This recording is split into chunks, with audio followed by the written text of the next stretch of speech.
Shalom. Shalom. Nah, saudara, seperti yang saya sampaikan bahwa kita akan melanjutkan pembahasan doktrin Allah Tritunggal, di mana pada minggu yang lalu kita sudah bahas 2 poin penting terkait dengan Allah Tritunggal. Nah, namun sebelum saya membahas doktrin ini, saya perlu jelaskan bahwa khotbah ini sebentar ya disampaikan bersifat topikal ya. Ada khotbah yang bersifat eksposisi atau ekspositori, yaitu di mana setiap kata itu harus dijelaskan. Tetapi yang namanya khotbah topikal itu dijelaskan, dibuat temanya dan dijelaskan dengan data-data dari Alkitab. Nah, itulah perbedaan khotbah topikal dengan eksposisi. Nah, saudara-saudara, sebelum ini saya menyampaikan khotbah ini, sebenarnya kalau kita melihat bahwa sedikit saja yang dengar di sini. Tetapi bukan itu yang dipikirkan, ya. Ada banyak gereja yang banyak jemaat, tetapi isi tentang doktrin, isi tentang iman yang benar itu sangat minim, ya. Gereja-gereja yang banyak jemaat itu tidak mungkin mereka juga semua paham doktrin-doktrin di dalam Alkitab, ya. Ada banyak gereja yang membuang kesempatan yang besar. Mereka tidak mau menjelaskan doktrin kekristenan, apalagi doktrin Allah Tritunggal sebagai doktrin fondasi kekristenan. Jatuh bangunnya kekristenan ada pada doktrin Allah Tritunggal. Saya sudah singgung pada minggu yang lalu, dan karena itu saudara, walaupun jemaat sedikit seperti ini, tetapi kita bersama-sama berusaha belajar bersama-sama. Saudara, saya sangat terbatas dalam menyampaikan doktrin ini, karena itu pada sesi tanya jawab sebentar, mungkin ada yang mau bertanya 1, 2, atau 3, kita saling melengkapi satu dengan yang lain. Karena itulah saya bilang, bagaimanapun saya jauh dari Mesara, ya, begitu jalan rusak dan begitu jauh sampai di sini. Kok kenapa cari gereja sampai di sini? Kan itu pertanyaannya, ya. Sebagai manusia sebenarnya saya begitu malas datang jauh-jauh. Tetapi karena doktrin kita harus belajar bersama-sama, itu penting sekali bagi kita. Dan ketika pulang dari sini, bukan saja pulang dengan kosong, tetapi harus pulang dengan berisi betul-betul. Ya, harus pulang dengan berisi yang sungguh-sungguh benar, yang sesuai dengan firman Tuhan. Nah, saudara-saudara, karena itu saudara-saudara, kita masuk pada Allah Tritunggalnya. Allah Tritunggal, saya sudah menjelaskan pada minggu yang lalu bagaimana pendahuluan itu, definisi daripada Allah Tritunggal itu saya sudah jelaskan bahwa definisi itu ada 2. Yang pertama dari etimologi dan yang kedua dari terminologinya. Ya, apa yang etimologi, apa yang terminologi, saya sudah jelaskan bahwa yang etimologi itu, ya, yaitu tri dan tunggal. Ya, apa yang tri, apa yang tunggal, saya sudah bahas. Sedangkan yang terminologi tentang pemahaman atau konsep tentang Allah Tritunggal itu. Nah, karena itu saudara, itu kita sudah bahas tentang definisinya. Sedangkan yang kedua, itu kita juga sudah bahas bagaimana mempelajari tentang Allah Tritunggal ini bukan saja sulit, tetapi mustahil. Nah, saudara, apa itu sulit? Apa itu mustahil? Sulit itu karena kita belajar tentang Allah. Dan Allah itu adalah sang pencipta, sedangkan kita adalah ciptaan yang kecil-kecil. Dan itu sulit untuk belajar. Nah, kita belajar tentang Allah, ya, Allah hanya mewahyukan dirinya hanya sebagian saja. Dan yang sebagiannya dia tidak mewahyukan seluruhnya kebenaran Allah. Nah, karena itu minggu lalu saya sudah singgung tentang Ulangan 29 ayat 29 bahwa hal-hal yang tersembunyi itu bagi Allah, tetapi hal-hal yang dinyatakan bagi kita dan anak-anak kita. Nah, karena itu saudara-saudara, itulah hal yang pertama, definisi. Hal yang kedua, belajar tentang Allah itu kesulitan dalam belajar tentang Allah Tritunggal. Sedangkan hal yang ketiga adalah sikap dalam mempelajari doktrin Allah Tritunggal. Hal yang ketiga, sikap dalam mempelajari doktrin Allah Tritunggal. Bagaimana sikap kita? Ingat, ini kita belum masuk pada inti ajaran. Harus paham ya, kita belum masuk pada inti daripada ajaran Tritunggal. Ya, ini baru pendahuluan, lanjutan daripada minggu yang lalu. Sikap kita mempelajari Allah Tritunggal ini, ya, minggu lalu saya sudah katakan bahwa mempelajarinya bukan saja sulit, sekali lagi, tapi mustahil. Terus waktu kita mendatangi Tritunggal itu bagaimana? Ya, hal yang pertama yaitu kita harus punya sikap penghargaan yang sangat tinggi terhadap kemisteriusan dan keunikan daripada Allah itu sendiri. Yang namanya Allah itu harus misterius, harus unik. Ya, Robert Wesley mengatakan Allah yang dipahami seluruhnya bukan Allah. Sekali lagi, Allah yang dipahami seluruhnya itu bukan Allah. Nah, kalau kita bisa pahami seluruh keberadaan Allah, berarti Allah lebih kecil daripada kita.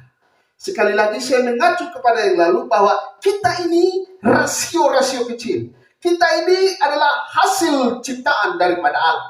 Karena itu saudara-saudara, kalau kita ingin mengetahui keberadaan Allah dan kita tahu keberadaan Allah sesempurnanya, dia lebih kecil daripada kita.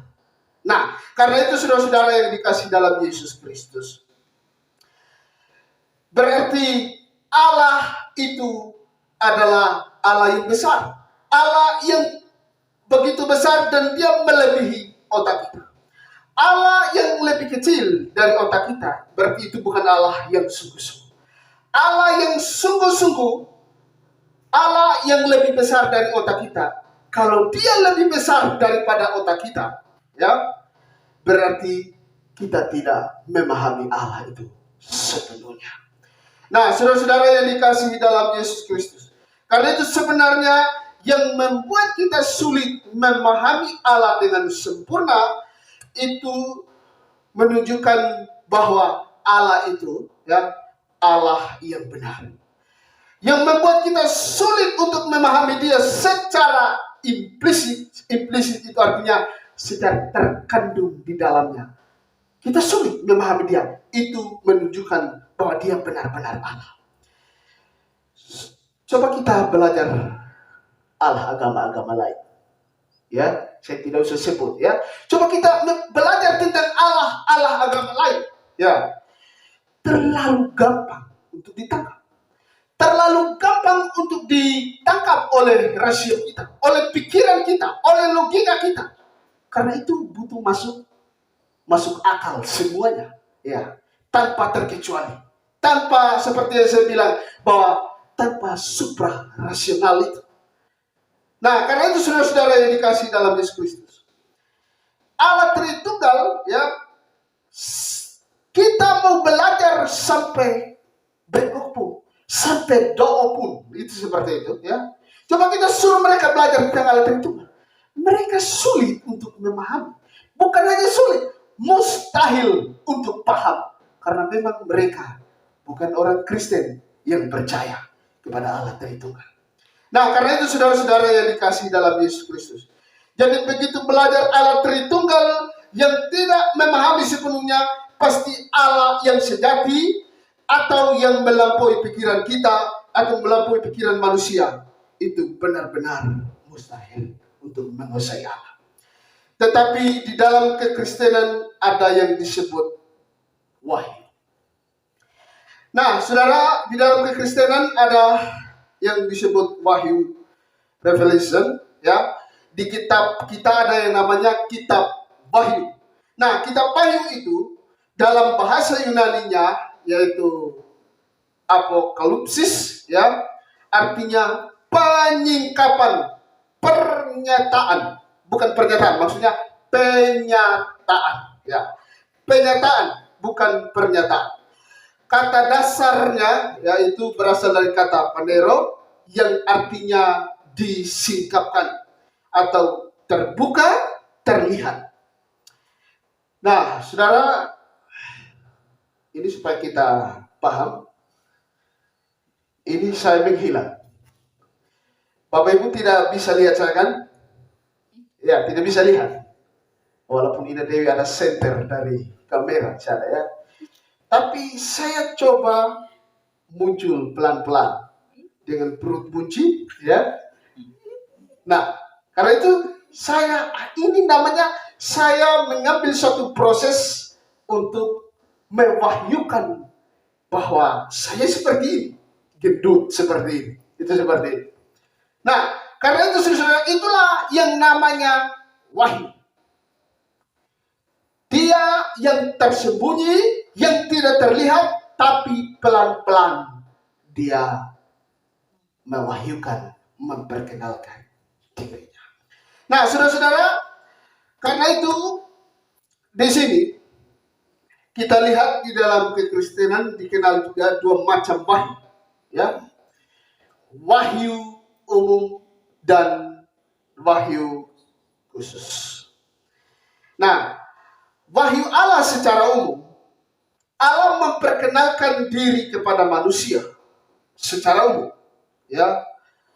Artinya untuk semua orang Allah memperkenalkan dirinya bagi semua orang. Nah, bagi semua manusia, bagi semua agama, mau agama apapun, Allah memperkenalkan dirinya secara umum. Nah, karena itu saudara-saudara yang dikasih dalam Yesus Kristus, misalnya juga, ya, lewat hati nurani. Nah, itu Allah memperkenalkan dirinya kepada semua manusia. Dalam bahasa Arab, ya, bahasa Arab itu nur aini itu artinya dari kata nur artinya cahaya. Dari kata Ibrani artinya sun naidesis, ya, yaitu bersama-sama. Yaitu desis itu artinya berbicara. Berarti sun naidesis berbicara bersama-sama. Apa yang bersama-sama, ya? Lalu apa yang berbicara bersama-sama?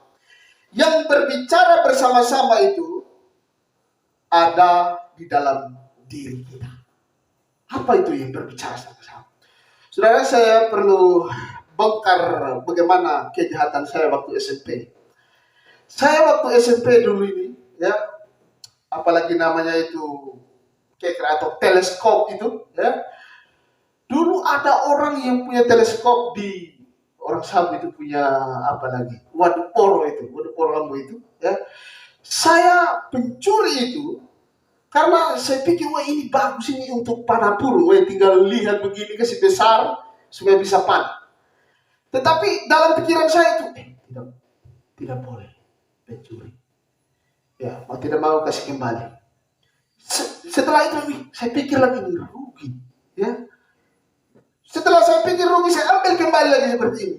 Pada saat saya ambil begini, anak perempuan muncul dari atas. Kita kasih tahu Pak, ini pencuri ini teleskop ini. Nah, mau tidak mau kasih kembali lagi. Tapi pikir-pikir lagi, ada lagi suara yang berbicara lagi. Ambil sudah, wah itu asik itu, wah coba nanti lihat rejua, wah tabar. Itu tabar dekat kalau lihat dengan itu barang. Nah, terus sampai saya ambil itu barang dari pencuri. Nah, pada saat itu saya ambil itu barang itu, saya naik ke atas pohon. Ini jujur, ini tidak boleh tiru, ya. Saya naik ke atas pohon helang ini, asam. Lalu saya keker begini, ada orang yang mandi di sana.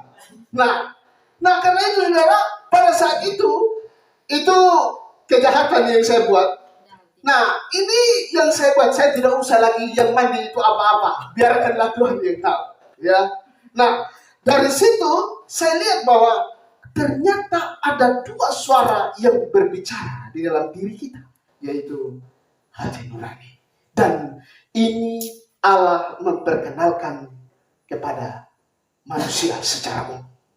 Nah, saudara-saudara yang dikasihi dalam Yesus Kristus. Karena itu saudara-saudara, suara hati nurani ini yang berbicara bersama-sama dalam kehidupan kita. Suara hati nurani ini ada pada semua manusia. Suara hati nurani ini adalah suara di mana Allah menempatkan di dalam kehidupan kita, seluruh manusia. Untuk berbicara pada diri kita manusia, ya, yang berbicara bersama-sama ada Allah di sana. Nah, tetapi suara hati nurani itu sudah dicemarkan oleh dosa. Sudah dicemarkan oleh dosa. Karena itu suara hati nurani tidak bisa menjadi dasar atau menjadi tolak ukur kebenaran lagi di dalam kehidupan kita. Sehingga kita tidak bisa lagi menjadi patokan. Makanya ada orang bilang, wah, hati nurani ini benar-benar dicemar. Bahkan ada orang yang mau bakalain.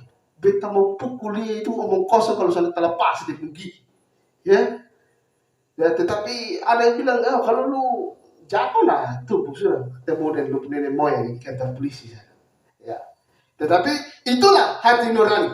Nah, karena itu saudara-saudari, berarti hati nurani tercemar oleh dosa, dan itu kita tidak bisa berbuat apa-apa lagi lewat hati nurani.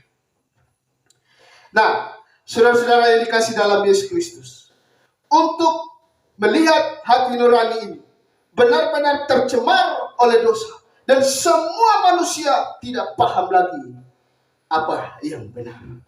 Sehingga saudara, Allah memperkenalkan dirinya secara umum itu sama sekali tidak sempurna lagi. Bayangkan kalau kita lihat, ya, di dalam Mazmur 19 ayat 2, ya, itu ada kata, langit menceritakan kemuliaan Allah dan cakrawala memberitakan pekerjaan tangannya. Jadi untuk melihat Allah ini, ya, kita bisa melihat secara umum, manusia bisa melihat secara umum bahwa langit itu adalah ciptaan daripada Allah. Nah, karena itu saudara-saudara, berarti kalau kita lihat ciptaan-ciptaan, maka seharusnya pikiran kita mengarahkan kepada Allah. Pikiran kita harus mengarahkan kepada Allah. Ada lagu Kidung Jemaat apa? Bila ku lihat bintang gemerlapan dan bunyi gururi ku dengar terus apa? Maka jiwaku pun memujimu. Jiwaku pun memujimu. Jiwaku pun memujimu apa? Melihat hasil-hasil ciptaan daripada Allah. Nah, itu saudara, kita harus mengarahkan pikiran kita kepada Allah. Tetapi yang kedua, itu wahyu Allah secara khusus. Kalau secara umum diberikan kepada semua orang, tetapi secara khusus tidak diberikan kepada semua orang. Ya, hanya orang-orang pilihan saja yang diberikan wahyu khusus ini. Hanya orang-orang tertentu saja. Allah mewahyukan dirinya secara khusus bisa melalui apa? Melalui mimpi. Bisa melalui apa? Melalui tokoh-tokoh Alkitab, ya. Melalui membaca Alkitab. Allah mewahyukan dirinya dan suruh penulis manusia menulis firman Tuhan. Kita bisa mengenal dia melalui itu secara khusus.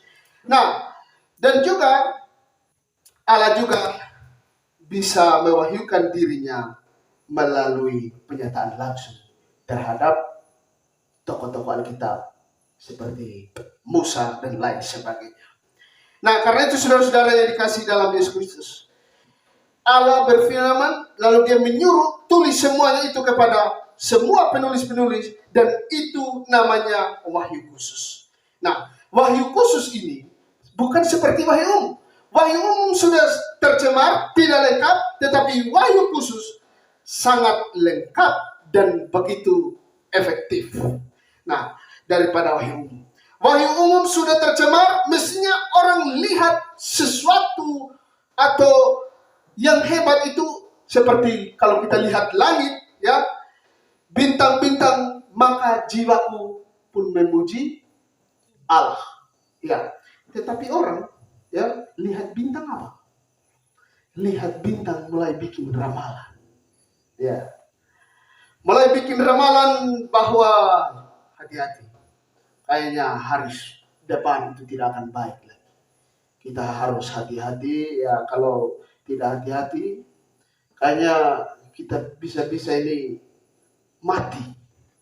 Kayaknya kita bisa-bisa ini tidak bisa hidup lagi sampai minggu depan. Ya, ini tanda-tanda sudah baik. Ya. Jadi keluar, tidak lagi melihat, tidak lagi mengarah pikiran kepada Allah, mulai bikin ramalan yang aneh-aneh.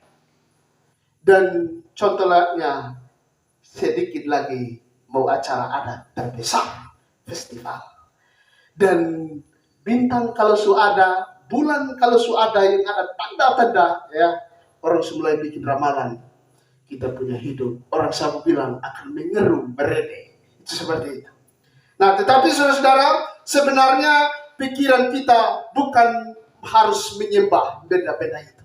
Saya masih ingat saya punya nenek dulu waktu masih itu. Dia bikin kerbau dari lumpur, ya, kerbau lumpur itu. Lalu bikin daripada orang Sabu bilang pakai menyaro itu, bikin dengan benang, ketupat, terus apalagi belalang. Setelah itu udah di situ. Setelah itu baru berlutut dan sembah. Padahal itu sebenarnya adalah hasil daripada ciptaan Allah. Kenapa harus sembah? Mereka tidak lagi berpikir dan mengarahkan pikirannya kepada Allah, tetapi mengarahkan kepada hal-hal yang dicipta oleh Allah. Jadi memang kita manusia selalu berpikir kepada hal-hal yang dicipta oleh Allah ketimbang Sang Pencipta. Itulah kesesatan daripada manusia. Nah, karena itu saudara-saudara, saya pikir bukan hanya seperti agama suku saja. Kita juga masih banyak orang Kristen yang memegang adat istiadat itu sebagai penyembah. Sekali lagi, saya bukan orang yang anti adat. Adat itu diberikan oleh Tuhan, ya.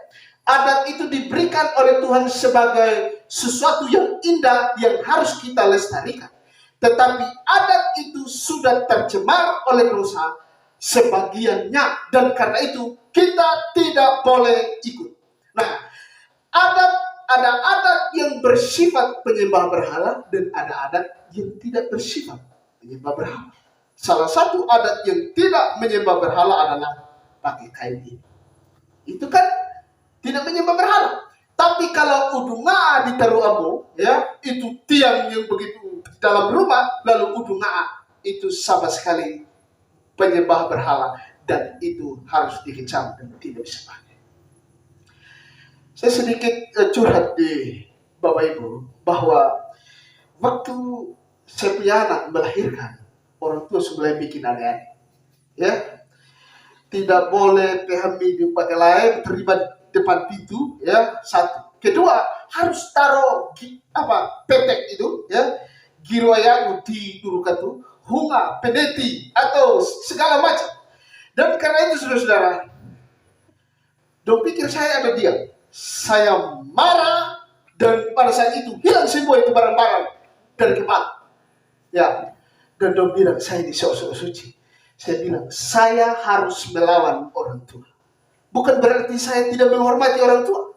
Seperti ada ayat bilang, jikalau engkau tidak membenci ayah dan ibumu dan datang kepadaku lebih dahulu, engkau tidak layak bagiku. Lalu ada ayat juga bilang bahwa hormatilah ayah dan ibumu supaya lanjut umurmu. Maksudnya bagaimana? Maksudnya kita memang menghargai, harus hormati orang tua. Tapi kalau orang tua melawan Tuhan, saya bukan hanya ngomong orang tua, suami, istri, sahabat, pacar, siapapun yang melawan Tuhan, minta maaf, saya harus tidak suka dengan apa yang engkau mau. Saya harus mau bahwa Tuhanlah nomor satu.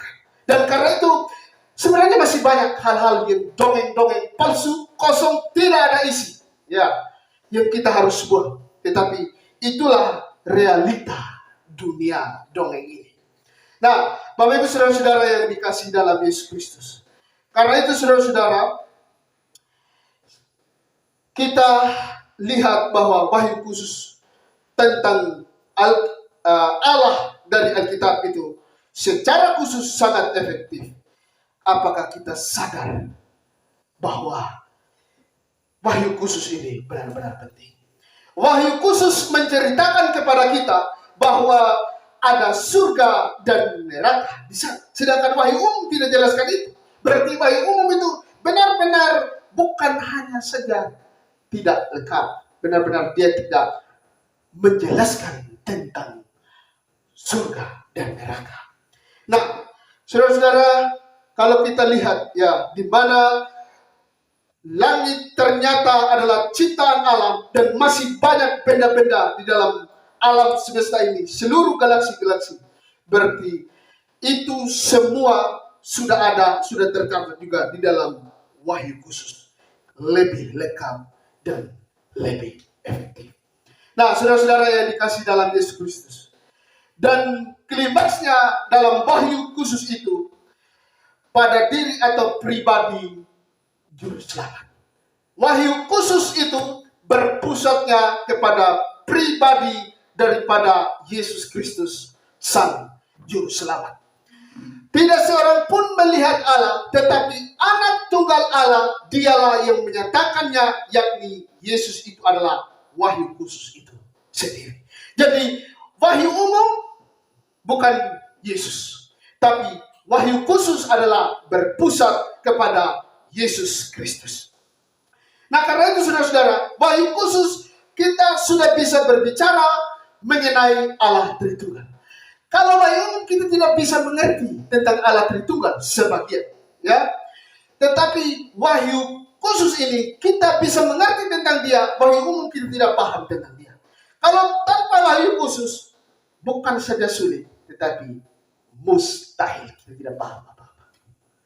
Tetapi wahyu khusus ini kita akhirnya kita mengerti tentang Allah. Allah yang begitu besar.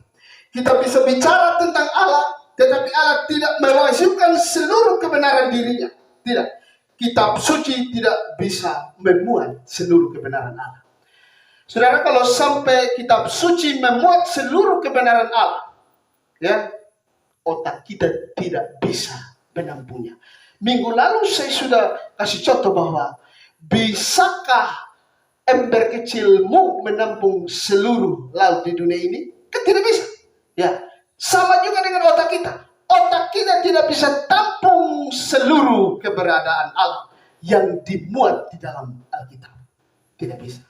Nah, karena itu saudara-saudara yang dikasihi dalam Yesus Kristus. Bahkan Yesus pun tidak menyatakan segala hal tentang Allah. Ya, Yesus hanya menyampaikan apa yang perlu bagi keselamatan kita. Yesus menyatakan itu saja. Tetapi tidak membicarakan segala kebenaran Allah. Maka seperti kata atau kata-kata daripada Martin Luther, ya, bahwa ada Allah yang tersembunyi, ada Allah yang dinyatakan. Tetapi Allah yang dinyatakan itu sekalipun Allah yang tersembunyi. Sekali lagi, Martin Luther, sang protes itu, bukan sang, maksudnya seorang yang protes itu, dia mengatakan Allah yang sekalipun Allah yang dinyatakan, dia juga Allah yang tersembunyi. Nah, karena itu saudara, dan itulah yang dinyatakan oleh Martin Luther. Sedangkan John Calvin mengatakan memandang Allah itu harus seperti memandang bulan. harus memandang bulan. Di sisi ini kita bisa lihat sebelah ini, tapi di sebelah sana kita tidak bisa lihat. Karena itu Allah hanya bisa paham sebagian, sebagiannya tidak. Nah, saudara-saudara yang dikasihi dalam Yesus Kristus, karena itu maka kita bisa berbicara tentang Allah sebatas yang Allah wahyukan saja dalam kitab suci. Makanya kalau tidak ada di dalam kitab suci, jangan bikin atau jangan buat spekulasi yang aneh-aneh. Contohnya, ya, kalau kita lihat ada orang yang sampai sesat. Bayi itu kalau mati masuk mana? Ada yang bilang masuk surga, ada yang bilang tidak tahu. Ya, bayi itu ada yang bilang jadi malaikat. Itu tambah sesat lagi. Karena esensi atau hakikat manusia dengan malaikat itu beda. Malaikat itu diciptakan secara berfeminin, sedangkan kita tidak. Malaikat diciptakan langsung begitu saja, langsung dengan banyak, langsung dengan legion. Satu legion itu 6.000 malaikat. Maka setan atau malaikat yang jadi setan pada saat itu, yang dibuang oleh Tuhan ke bumi ini, ya, ada berapa legion? Keterangan Alkitab bilang, waktu Yesus menyembuhkan orang yang sakit di sana, kerasukan setan, siapakah engkau? Kami legion. Kami itu jamak, lebih daripada satu. Kalau dia lebih daripada satu, saya bilang tadi, satu legion saja 6.000 malaikat, 6.000 setan. Kalau kami legion berarti banyak. Jadi setan itu begitu banyak. Makanya waktu di ayat bilang, Allah menanyakan, dari mana engkau? Dari keliling dunia. Nah, karena itu saudara, setan dia tidak cuti di kuburan. Siapa yang takut setan di kuburan? Ya. Siapa yang takut setan di kuburan atau takut setan di WC? Istri saya sebelum dia takut Tuhan, dia takut setan di WC. Dan mau tidak mau harus kasih bangun saya malam-malam. Saya tidak peduli dia karena dia sudah lama saya jelaskan dan dia tidak mau mengerti, saya kisah tinggal dia. Ya, suatu kali saya bikin saya punya diri kayak setan dan dia berteriak. Nah, karena itulah. Tapi puji Tuhan, dia sudah paham sekarang bahwa setan itu ternyata mengelilingi dunia. Tidak bisa cuti, tidak bisa libur di WC, di kuburan, bahkan di bawah pohon di sana. Tidak. Nah, karena itu saudara-saudara yang dikasih dalam Yesus Kristus, setan itu begitu banyak. Dan terkait dengan malaikat kecil tadi, bayi, tidak ada keterangan bahwa bayi itu masuk surga, bayi itu masuk neraka. Jadi jawabannya kita tidak tahu. Jadi kalau tidak ada di Alkitab, jangan spekulasi aneh-aneh, jangan buat yang aneh-aneh, ya. Karena Allah sekali lagi tidak mewahyukan seluruh keberadaan daripada Dia. Nah, saudara-saudara yang dikasihi dalam Yesus Kristus, karena itu belajar Tritunggal harus sadar bahwa tidak mungkin memahami Dia semuanya. Kalau begitu, bagaimana sikap kita terhadap yang tidak dibukakan ini? Bagaimana sikap kita terhadap misteri daripada Allah ini? Hargailah misteri ini. Biarkanlah Allah tetap Allah.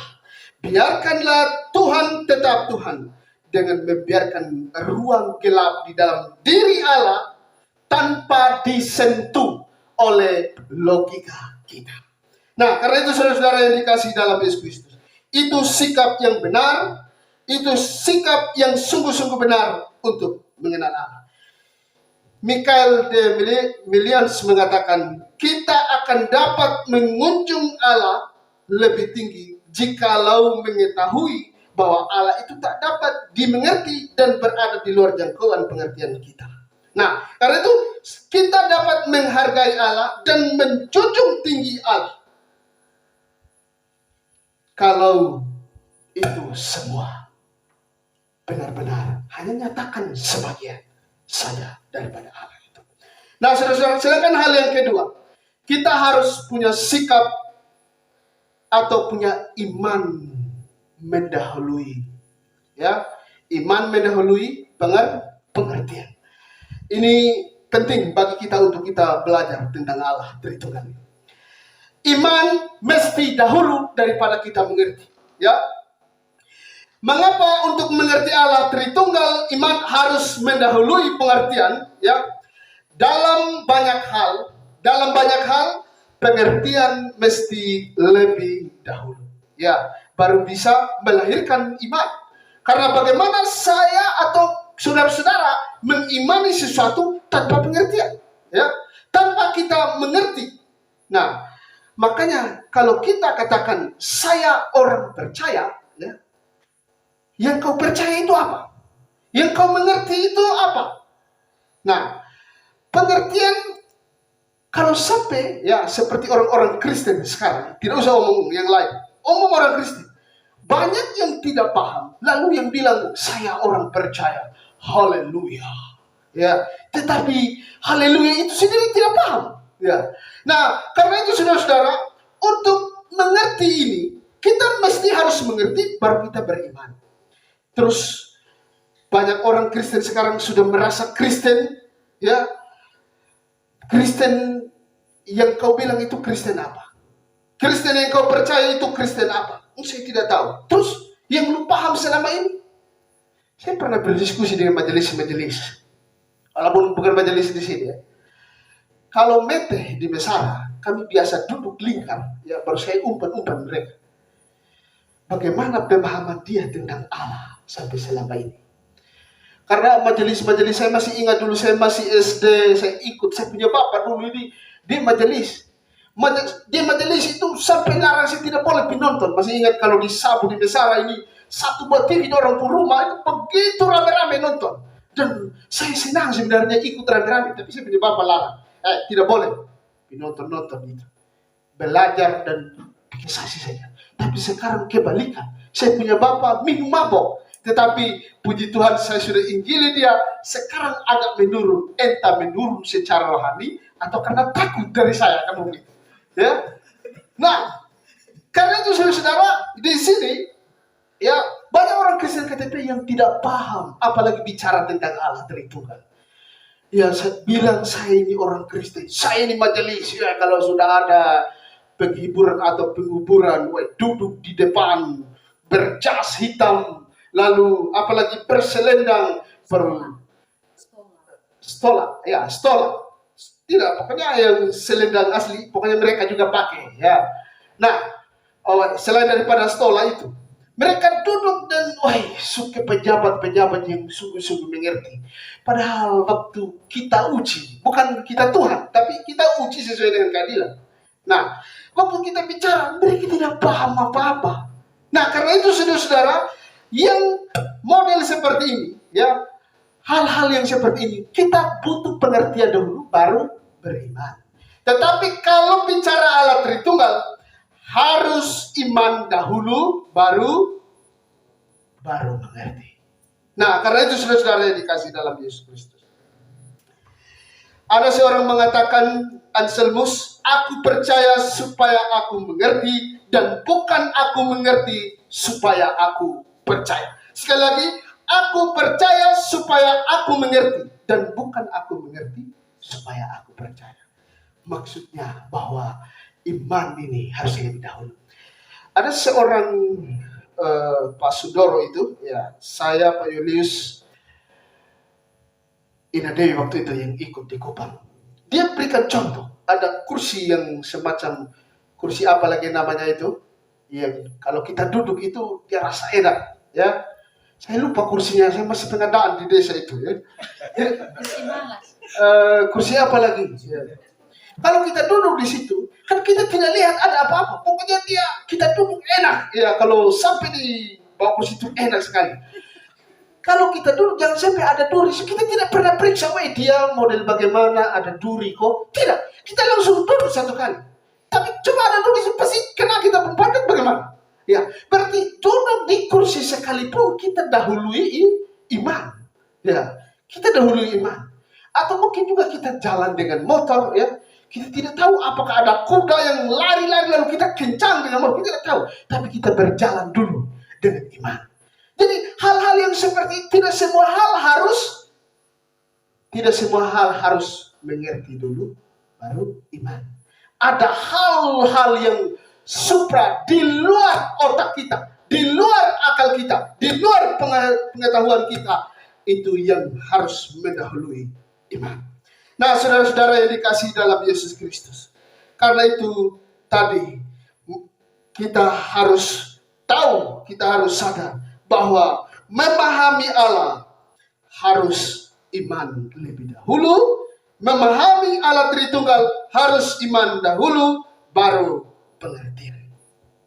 Saudara-saudara yang dikasihi dalam Yesus Kristus, nats pembimbing kita tadi ada kata kudus, kudus, kuduslah Tuhan. Kenapa tiga kata kudus, kudus, kuduslah? Kenapa bukan hanya dua? Atau kenapa bukan 4, 5, dan 6? Ini menunjukkan bahwa di situ ada kejamakan di dalam Allah Tritunggal. Kidung Jemaat ada lagu suci, suci, suci, suci, suci, suci. Pada saat sebut Allah, Allah berarti suci, suci, suci. Langsung bicara hakikatnya Allah itu angkat tinggi nadanya. Ya, saya dulu juga lumayan nilai musik gerejanya di kampus. Ya, walaupun mungkin tidak setara yang lain, tapi lumayan. Ya, nah karena itu saya juga agak mengerti not-notnya sedikit demi sedikit. Nah, karena itu saudara-saudara, percayakah kita kepada Allah Tritunggal? Ini modal untuk kita belajar tentang pendahuluan itu. Ini modal kita belajar tentang pendahuluan. Jadi minggu lalu saya sudah menjelaskan tentang pendahuluan, masih ada sisa sedikit, itulah tentang pendahuluan daripada Allah Tritunggal. Sudah jam berapa? Kita masih tambah lagi sedikit. Nah, saudara-saudara, jangan mengentok karena ini bicara hal lezat. Ya. Inilah namanya roti yang sungguh-sungguh itu. Nah, saudara-saudara yang dikasih dalam Yesus Kristus. Poin yang keempat, dasar Alkitab daripada doktrin Allah Tritunggal. Ini yang terakhir. Nanti kalau jadwal saya lagi, kita lanjut lagi. Nah, pada seri yang ketiga, kita nanti juga akan bahas tentang ajaran kesesatan atau ajaran-ajaran sesat tentang Allah Tritunggal. Nah, karena itu saudara-saudara, saat ini mari kita bicara hal yang keempat ini dulu. Pertama-tama kita mesti sadar bahwa istilah daripada Allah Tritunggal itu sendiri, ya, bukan istilah yang ada di Alkitab. Kita cari dari Kejadian sampai Wahyu pun itu tidak ada. Nah, karena itu saudara-saudara, kita ambil istilah daripada istilah Tritunggal ini, ya, kita akan menemukan satu istilah atau kata Tritunggal di dalam Alkitab itu sama sekali tidak ada. Atau dengan kata lain, kata Trinitas itu dari bahasa Latin itu tidak ada di dalam Alkitab. Nah, orang pertama yang menggunakan istilah Allah Tritunggal itu, nama Bapak gereja itu Tertullian atau Tertullianus. Dia adalah orang yang berjasa mencipta istilah Tritunggal ini. Nah, hanya saja di dalam konsep Tertullianus ini, dia sesat di dalam konsep Allah Tritunggal itu. Nah, karena itu saudara-saudara, di sini istilah memang berasal dari dia, tetapi kata Tritunggal tidak ada di dalam Alkitab. Kita harus berhati-hati menggunakan istilah ini. Kita harus berhati-hati menggunakan istilah ini. Karena orang saksi Yehova dan masih banyak yang lain, ya, sekte-sekte yang lain, Mormon dan lain sebagainya, mereka tidak percaya Allah Tritunggal ini. Biasanya mereka menolak Allah Tritunggal. Kenapa mereka menolak Allah Tritunggal? Ya, karena mereka menolak itu berdasarkan istilah. Kenapa berdasarkan istilah?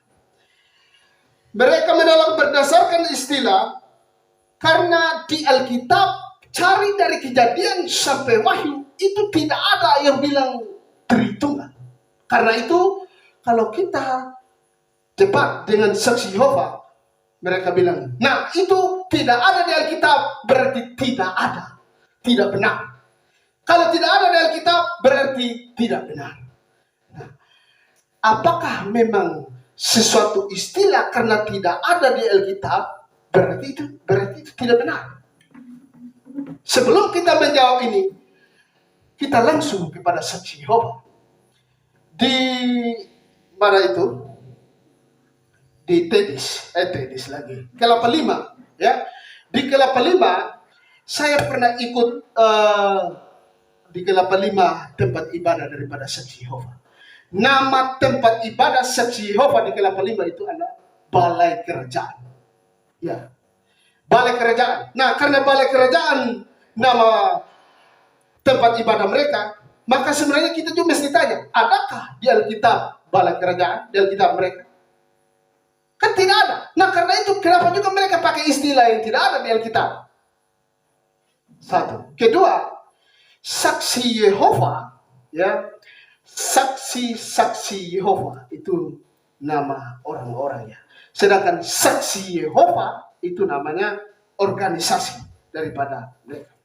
Nah, karena saksi Yehova, kalau mereka bilang mereka itu orang yang sungguh-sungguh percaya kepada Allah. Saksi Yehova ada 3 huruf mati dari bahasa Ibrani, yaitu YHW.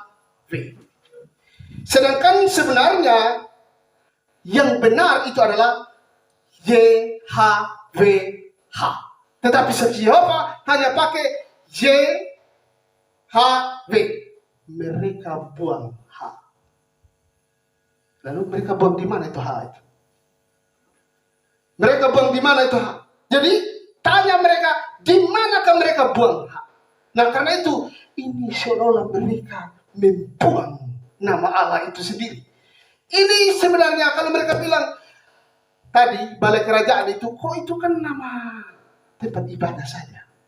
Terus yang nama daripada personil Allah itu, nama pribadi atau personil daripada Allah itu, kan mereka itu mencemarkan nama Allah itu sendiri, yaitu kasih hilang hanya. Ya, ini bukan hanya bicara doktrin, tetapi bicara pada pribadi dari personil Allah. Nah, karena itu, saudara-saudara, inilah kesesatan daripada saksi Yehova. Nah, karena itu bukan saja sebenarnya ada banyak yang tidak ada istilah di Alkitab, tetapi kita pakai sakramen baptisan, sakramen perjamuan kudus. Cari di Alkitab kata sakramen tidak ada. Tetapi konsep tentang baptisan kudus itu, sakramen perjamuan kudus itu dan lain sebagainya itu ada. Begitu juga dengan konsep tentang Allah Tritunggal. Walaupun Alkitab tidak berbicara atau ada istilah Tritunggal Trinitasnya, tapi konsep tentang Allah Tritunggal itu diadopsi atau diambil daripada Alkitab. Itulah bahwa istilah memang tidak ada, tapi ajaran atau isi tentang Tritunggal itu ada di dalam Alkitab. Nah, karena itu saudara-saudara yang dikasih dalam Yesus Kristus, ini penting bagi kita bahwa sesuatu istilah tidak harus ada di Alkitab, yang penting ada konsepnya, itu yang benar. Nah, itu hal yang pertama dari poin yang keempat ini. Sedangkan poin yang kedua adalah Alkitab menyatakan dengan tegas bahwa Allah itu Esa. Nah, Alkitab berbicara tentang dengan tegas bahwa Allah itu Esa. Ada ayat-ayat Alkitabnya. Nah, karena itu kita masuk pada dasar daripada ayat itu. Nah, ayat yang seperti ini, ya, itu ada terlalu banyak, baik dari perjanjian lama maupun perjanjian baru. Misalnya Ulangan 6 ayat 4. Ada kata di sana bahwa Allah itu Esa. Dengarlah hai orang Israel. Allah itu Esa. Ya. Nah, kalau di sini kita lihat Allah itu esa. Allah itu satu. Dia tidak lebih dari satu Allah. Allah esa satu. Nah, karena itu sama juga dengan Islam. Islam la ilaha illallah. Tiada Allah, tiada Tuhan selain Allah. Orang Yahudi juga, ini pengakuan daripada orang Yahudi di Ulangan 6 ayat 4, yaitu semanya orang Yahudi. Pengakuannya daripada orang Yahudi bahwa Allah itu satu esa. Maka pengakuan iman Israel yang ini tiap hari mereka mengucapkannya berulang-ulang. Kalau kita lihat setelah itu ayat 7-nya, di mana harus mengajarkan ulang-ulang kepada anakmu pada tidur, bangun dan seterusnya. Harus mengajarkan ulang-ulang bahwa Allah itu esa. Mereka mengucapkan itu berulang-ulang. Nah, kalau kita punya pengakuan iman, itu adalah pengakuan iman rasuli yang tidak sama. Juga ada beberapa gereja yang tidak pakai iman rasuli itu. Nah, saudara-saudara yang dikasih dalam Yesus Kristus, bahkan di dalam 1 Raja-Raja pasal 8 ayat 60 ada kata di sana, tidak ada yang lain. Allah itu tidak ada yang lain. Kalau tidak ada yang lain, berarti hanya satu. Nah, kalau ada yang lain, namanya bukan satu, ada dua. Berarti hanya salah satu saja. Tetapi di sini kitab Perjanjian mengatakan tidak ada yang lain, hanya satu Allah saja. Bahkan Markus 12 ayat 32 ada kata juga di sana, Dia yang esa dan bahwa tidak ada yang lain kecuali Dia saja. Nah, 1 Korintus 8 ayat 4, tidak ada Allah lain daripada Allah yang esa. Jadi sebenarnya tidak ada Allah lain, itu tidak ada. Allah itu esa. Yang disebut ilah-ilah itu sekali lagi agama-agama di seluruh dunia ini, ya, yang bilang ada ilah-ilah, yang bilang ada dewa-dewa, semua itu hanya anggapan, semua itu hanya pemikiran-pemikiran yang sudah tercemar oleh dosa sehingga tidak paham lagi Allah yang benar itu Allah yang mana. Ya, ingat, pikiran kita sudah tercemar oleh dosa, pikiran kita sudah dirasuk oleh dosa. Sehingga semulai bikin aneh-aneh bahwa Allah ini ada di batu ini, ada di lumpur ini, ada di kayu ini. Saya masih ingat itu kare, ya, itu pohon kare orang Sabu bilang itu, ya, itu sampai taruh minyak babi, kasih tuang di situ sampai berminyak, lalu mulai sembah potong ayam, potong kambing, potong kerbau merah, harus yang merah-merah, ya, itu seperti itu. Nah, karena itu saudara, itu semuanya anggapan yang sudah dirasuki oleh setan. Dan itu juga dewa-dewa, itu memang sudah pekerjaan setan semua. Bahkan ada yang bilang ada Allah-Allah selain daripada Allah Tritunggal ini, itu semua setan. Ya. Nah, karena itu saudara-saudara yang dikasih dalam Yesus Kristus, 1 Timotius 2 ayat 5 juga, Allah itu esa. Yakobus 2 ayat 19, hanya ada satu Allah saja. Jadi Allah itu hanya satu saja. Karena ada banyak ayat yang berbicara begini, maka apapun, bahkan sampai langit rubuh ke bawah ini, Allah tetap satu, tidak lebih daripada satu. Karena itu saudara-saudara yang dikasih dalam Yesus Kristus, ini penting bagi kita bahwa hanya satu Allah di dunia ini. Lalu mengapa kok bilang Bapa, Anak, dan Roh Kudus? Nanti ke depannya kita lanjut. Amin. Untuk firman Tuhan.